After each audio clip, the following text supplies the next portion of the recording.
Hey guys, Jay here with Word Advice TV, and in this video I'll be showing you how to replace a control board on any HVAC unit. The good news is that it's actually pretty simple, but I did have a couple of comments of people asking me if I could make a video showing how to replace a control board, so here it is. These control boards, they usually come in a little bag like this that is static shielding. You know, sometimes when you touch something, you get that spark, a little shock. That little shock is enough to actually take out this control board. And another tip that old technicians will tell you is to ground yourself before touching the board. I usually just wipe my hands straight on the casing of the unit, whether it be a furnace or an AC, and that grounds you so you don't have that spark. And then you can reach in and take out your new control board. So in our example today, we're going to be replacing a defrost control board on a Goodman heat pump, and it looks like this. But really the process for replacing any board is going to be pretty much the same. But I do want to point out that if the new control board that you get does not look the same as the one that you have in the unit, usually those boards will come with instructions, and make sure you do read the instructions. See, this one didn't have any paper or anything because it's the original. But if it does look different, make sure you read those instructions, because many times they do tell you to modify something, like put a wire in a different spot, or don't put on a wire, crimp a wire, etc. And I have tried installing a control board without reading the instructions, and usually that doesn't turn out very well. Here's the board that we're going to be replacing, and there's actually nothing wrong with it. I'm just doing it as an example. Besides this little rust spot, it's functioning perfectly fine. So what I like to do is just take the whole board off with all the wires still on it. Usually it's held in place by either a couple of screws or some clips that you have to depress to get the board off. So figure out how the board comes off and just take the whole board right off along with all the wires on it. And then we can just take it right out.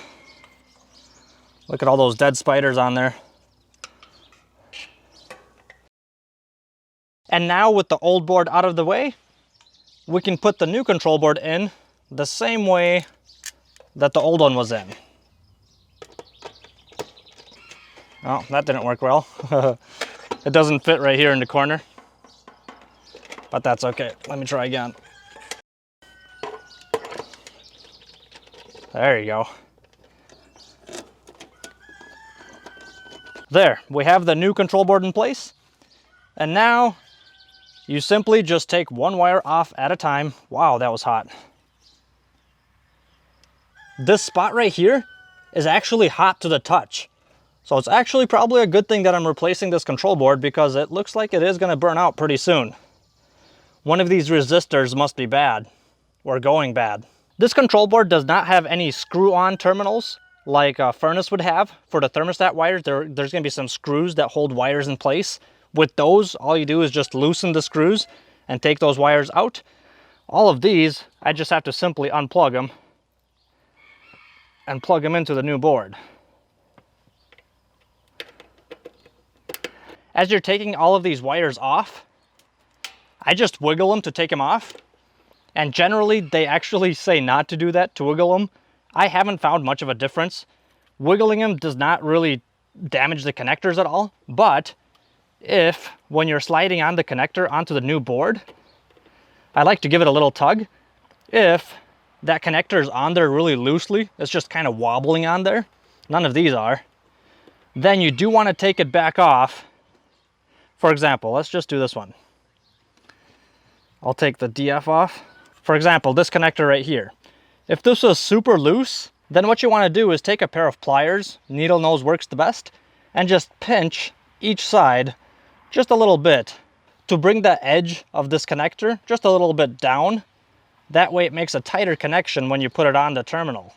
And since there's nothing else exciting about me pulling all these wires off and putting them on here, I'll just cut this part out. Never mind, I'm back for a sec.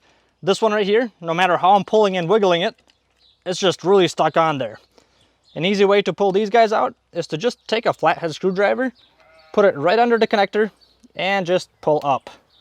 Look how easy that comes out. Just a quick tip. Okay, we have the new board in, and now all that's left is just to test it out, make sure everything's working good, and we're good to go. We have ourselves a winner. the emergency heat mode and the cooling mode working great. Right now it's summer outside, so this thing is cooling, the suction line is sweating, everything is awesome. I hope you enjoyed this video. Thank you so much for watching. If you found it helpful, don't forget to mash that like button on the way out, and I'll see you next time. And if you're still here and not in the comment section below, listen to this. A college professor was giving a big test. Upon collecting all the exam papers, she noticed a $100 bill neatly clipped to one of the papers with a note that said, $1 for every point, please. The next day, the professor returned the note with $40 change.